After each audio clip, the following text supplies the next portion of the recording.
Hello everyone, so today I'm going to teach you on how to post notes with one person only. To share your notes with one person only, you just need to go to your this sign, and in your notes, let's just write something that only one person can write, right?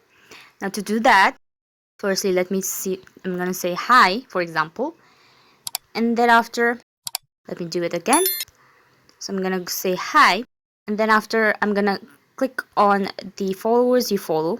Now in your close friend, just add a single person that you want that note to see.